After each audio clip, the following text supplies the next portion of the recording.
Saudara sekalian, dimanapun Anda berada, Shalom, selamat pagi, selamat hari baru, dan mari kita menghadapi hari baru, apapun situasinya. Kalau kita diberi hidup, itu berarti ada kesempatan. Mari dengan iman kita menghadapi hari ini, sekaligus percaya bahwa ada kesempatan-kesempatan yang diberi Tuhan kepada kita. Izinkan saya menyampaikan renungan pendek pagi hari ini, yang saya beri judul, Kehadiran Kristus Mengubah Situasi yang suram.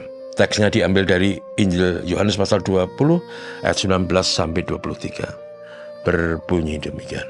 Ketika hari sudah malam, pada hari pertama minggu itu, berkumpullah murid-murid Yesus di suatu tempat dengan pintu-pintu yang terkunci karena mereka takut kepada orang-orang Yahudi. Pada waktu itu datanglah Yesus dan berdiri di tengah-tengah mereka dan berkata, "Damai sejahtera bagi kamu." Dan sudah berkata demikian, ia menunjukkan tangannya dan lambungnya kepada mereka. Murid-murid itu bersukacita ketika mereka melihat Tuhan. Maka kata Yesus sekali lagi, "Damai sejahtera bagi kamu.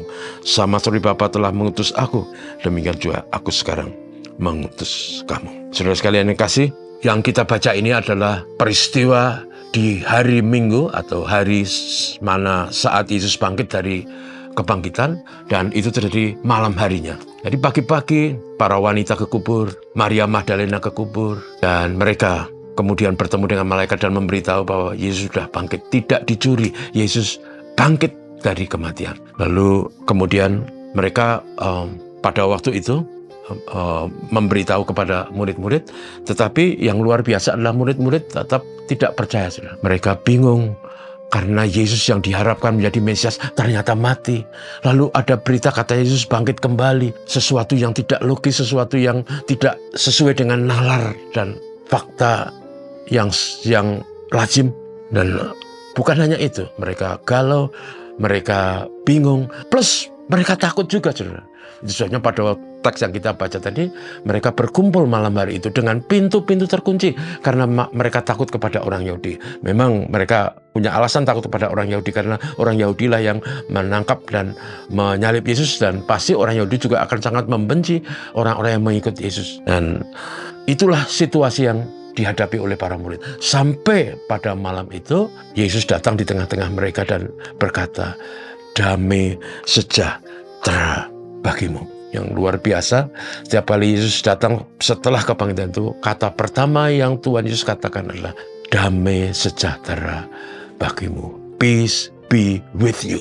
Dan luar biasa, saudaraku, kehadiran Yesus itu menjadi luar biasa karena di situ juga tadi teks berkata Yesus menunjukkan tangan dan kakinya yang tentu saja bekas kena paku.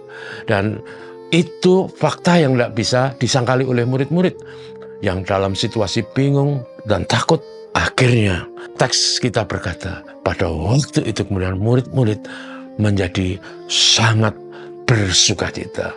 Overjoyed, sukacita yang luar biasa. Dari kebingungan, dari keraguan, dari ketakutan, diubah karena kehadiran Yesus. Saudara sekalian, dalam hidup ini kadang-kadang kita juga mengalami situasi yang tidak terlalu berbeda. Ada keraguan, ada kekhawatiran, ada masalah yang rumit, yang silih berganti.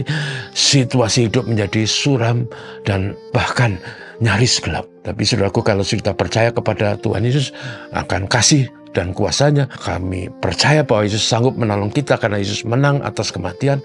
Yesus mengasihi kita. Saudaraku, Yesus bisa mengubah hati dan suasana hidup kita menjadi penuh damai sejahtera dan sukacita. Karena itu kita harus percaya. Iman adalah dasar dari segala sesuatu yang kita harapkan dan bukti dari segala sesuatu yang tidak kita lihat. Ibrani 11 ayat 1. Mari kita percaya karena Tuhan sanggup mengubah yang galau, bingung, takut menjadi sukacita. Amin. Mari kita berdoa. Bapa, terima kasih untuk renungan singkat pagi ini. Hidup memang kadang-kala tidak mudah, Tapi kami bersyukur karena kami punya Sang Juru Selamat, Yesus yang sudah mengasihi kami, rela mati, dan Yesus yang sudah bangkit mengalahkan maut, sehingga Dia bisa menjamin siapapun yang percaya, bahkan sampai pada hidup yang kekal. Bapa Surgawi, kami mohon berkat-Mu hari ini dalam segala aktivitas kehidupan, tanggung jawab, dan rencana kami. Mohon berkat-Mu untuk negeri tercinta Indonesia, supaya damai, tentram, dan diberkati Tuhan. Terpujilah nama-Mu Bapa Surgawi, dalam nama Yesus kami berdoa. Amin. Selamat pagi.